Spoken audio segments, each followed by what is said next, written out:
Hello, everybody. This is Tim here again. Here another review. This time for yet another series, actually, season 2 of FUBAR, the Schwarzenegger Show. Now, why did I decide to review this? Honestly, I watched the first season of the Schwarzenegger Show, and Schwarzenegger is my favorite action hero, and he's always been like an entertainer. Like, there's very few movies that Schwarzenegger really tries to act in.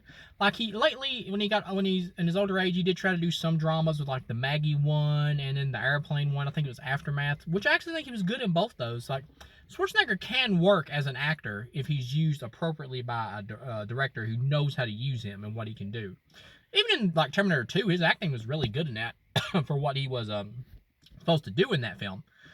He was used well by James Cameron. But yeah, but he's always mostly an entertainer who just plays into himself as a product, which I'm fine with. I don't need like sorry about that, a piece of dust on my muscle shirt, but or lint.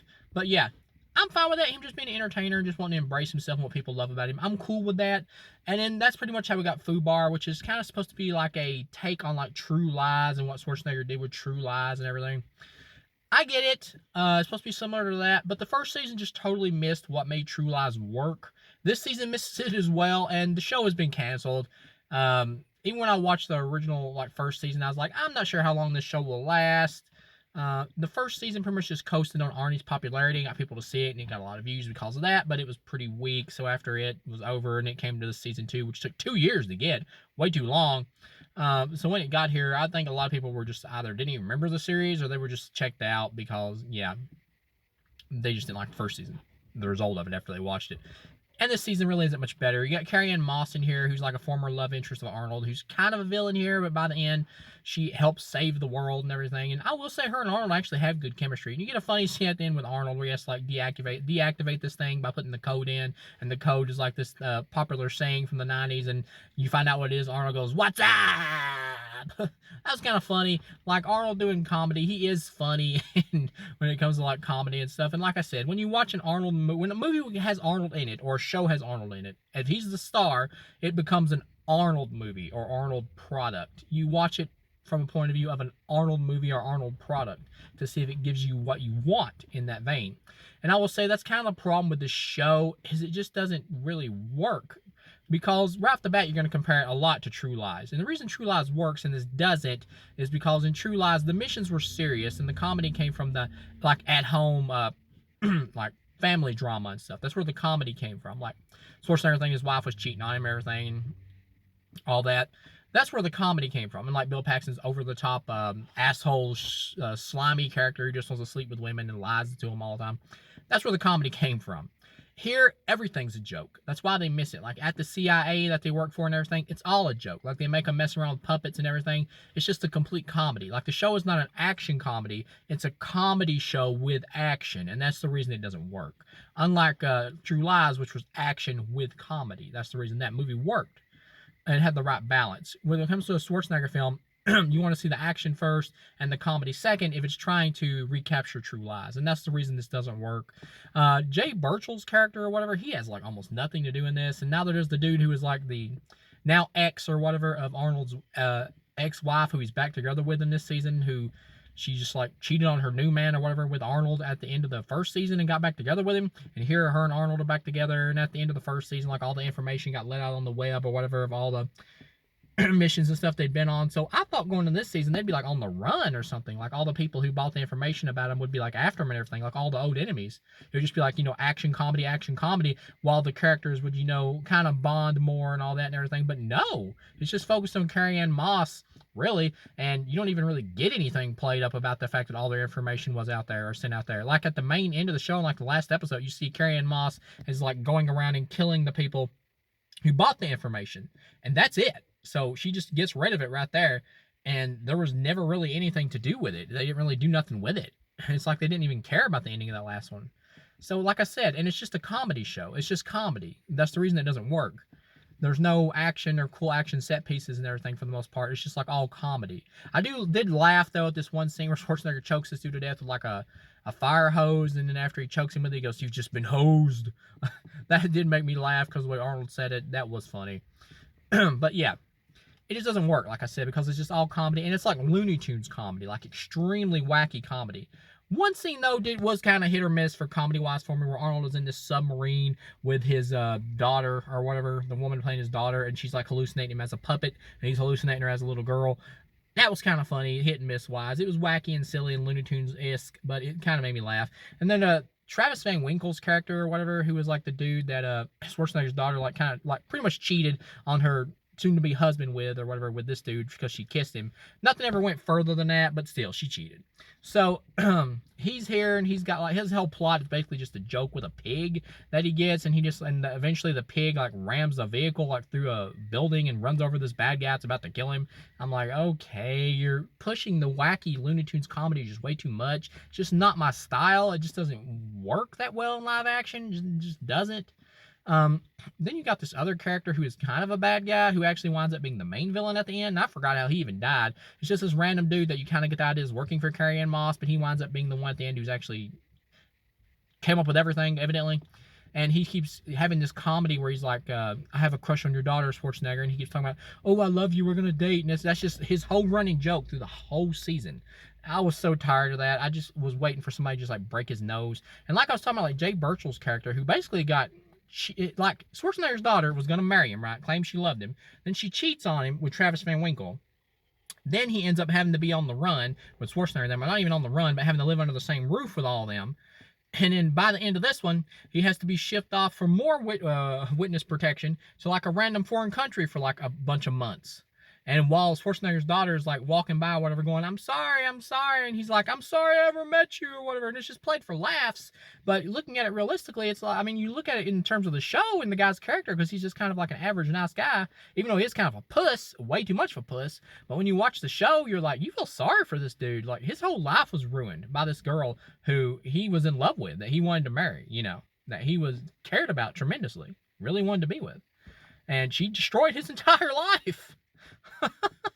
So yeah, it's like I just left the season feeling sorry for him, and which I know if they made more seasons of the show, if it had went on, eventually like him and the Emma character, supposed to be Schwarzenegger's daughter, would have ended up back together. They would have kept doing like a love triangle thing with him and like Travis Van Winkle probably for another season or whatever. With the Emma character, I mean, with those two, and it would have been like a love triangle thing for like another season or whatever, you know. And eventually, though, like her and Jay Baruchel's character would have gotten back together. Because that's just the typical thing that series and stuff do. Because he's the token nice guy or whatever that she was going to marry. And they know the audience would be like, well, no, don't fuck him over. He doesn't deserve that. And then Travis Van Winkle's just the shallow dude who just is in good shape. But he's just kind of annoying. And even when they try to make him more likable in the show, like make him goofier or whatever, he's still kind of annoying. He doesn't totally work. I don't hate the actor or anything. He's good in the show in terms of what he's supposed to be and what he's going for. This is mostly just bad writing for the dude. So yeah, but yeah, if they would have made more seasons, like season 3 probably would have had like Jay Baruchel's character like hooked up with a new woman or something that he meets in this other country or whatever that he got shipped to from the time he's supposed to be there that he would probably come back with. And then they would have had like a running joke where the Emma character would have been like started to feel jealous because it would have seemed like he moved on or whatever. That's what it would have been like. And then eventually by like, you know, probably 5 seasons this show probably would have lasted if it would have kept going. They probably would have ended up back together, most likely. That's just the way these types of shows go. They're just predictable in that way. But yeah, so given that this ended at season 2 and it is not getting a continuation, unless like another streaming service or something picks it up, like I know Skydance like produces this show and I think they work with Paramount or something, or Paramount owns Skydance, they might be able to move this show to like Paramount Plus if they really wanted. But if it just ends here, it's like, wow, dude, you got fucked over bad.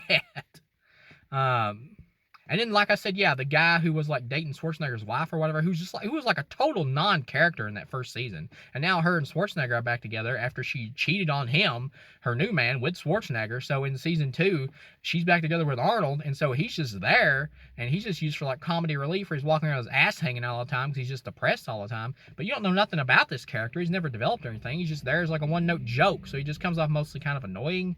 But at the same time, yeah, he ends up getting shipped off with Jay Birchall at the end of that or whatever, because they have some trouble with like a biker gang or some shit or whatever in the show where they're trying to, like, I think they're trying to rescue the pig or something. It was stupid. But yeah, it's there.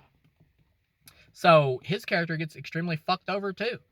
So yeah, in a way, you kind of feel a little sorry for him too, but not as much as like Jay Birchall, because his character, or Jay Baruchel, whatever, because his character is just more annoying, and he's also way less developed. He's just kind of like a one-note joke in this show, this season. He's just there. Like I said, we don't get a lot of action. It's mostly just focused on the comedy, which is the mistake and the reason this show doesn't work compared to something like True Lies. It's just everybody's trying to be the funny one. And this fat blonde chick who was also in the first season, and I complained about her in that, who just keeps trying to be the comedy relief. Everything she says is just like a stupid joke, like a really dumb frat boy type humor, and she's just not funny at all. It just does not work. It never worked in season 1. It doesn't work in season 2. Trying to make everybody the funny one doesn't work. In True Lies, Tom Arnold was the funny one. Okay, Arnold was the straight man. That's why it worked. Except when he did like the one-liners and everything, which we all love. But Tom Arnold was the funny one. Here they try to make everybody the funny one. Travis Van Winkle's trying to be the funny one. He's the goofy guy who is, quote-unquote handsome, traditionally handsome, because he's in good shape, but at the same time, he's stupid and runs around with a pig. Okay. And then this fat sidekick he's got, this fat blonde-haired woman who is just extremely annoying and tries to be over-the-top, just tries to be obnoxiously frat boy humor she throws in all the time. It just doesn't work. Tom Arnold was the comedy relief in True Lies. It doesn't work here. So everybody trying to be the funny one. Yeah, this show just did not work. And I feel bad for Arnold because he is great in this. He's just his Arnold self. He's great in the show. He's just doing his Arnold thing. Even at his older age, he's still rocking it. He works. Even the acting from the other actors isn't bad, except for like the fat blonde-haired woman. She just does not work at all. It's fine. It's just the writing is bad. But yeah, overall, from 1 to 5, I'd give this like a low 2. It's a passable time waster watch. I would never watch season 1 or season 2 of this again. I'll never watch it again. But I do feel bad for Arnold. That I know he probably put a lot of effort into this and hoped it would be like his new big win or whatever after, his 4th big win, I guess, after his his best-selling book, I believe, and him being him being a bodybuilder, then him being the biggest actor on the planet, then him being governor. This would have been like his 4th big win, a big series or whatever, streaming series. But it didn't turn out that way. And in a way, like I said, I feel bad for Arnold. Not even in a way, I do feel bad for Arnold because I know he put a lot of effort into this, obviously. And it's sad, but if the show does get picked up, I kind of hope it does get picked up by Paramount Plus. I probably won't watch any more of it at all, but I do hope it kind of does get picked up by another network or something, another streaming service, just for Arnold, really, just to keep him going, because I like the guy. I just do. I'm a huge fan. But yeah, this is not good. If it does come back, I really hope they get some better writers here who can understand what made True Lies work. Like, revamp this thing if it comes back. And if it doesn't, give Arnold either another show or let him do some more movies again. Like, the Predator franchise is coming back, and he has, like, a cameo, and granted in a animated film or whatever, Killer of Killers or whatever, at the end of it, along with Danny Glover. Like, bring him back in another Predator movie that takes place further in the future or whatever, and just have him be like an old version of Dutch. He's like kicking Predator ass or something. That'd be cool. Like, have him to show up and like be teamed up with, like a new hero or something, or maybe even have him in a future AVP movie or something. Like, Schwarzenegger could still do the action at 76. He can still pull that shit off. He still looks good. But yeah, overall, this time waster. Unless you're a hardcore Arnold fan like me, I would recommend not even bothering with either season of the show. It had potential, but they just didn't execute it right. The writers they had and the people in charge just didn't understand what made True Lies work. They didn't get it. So thank you guys for watching, and I'll see you again.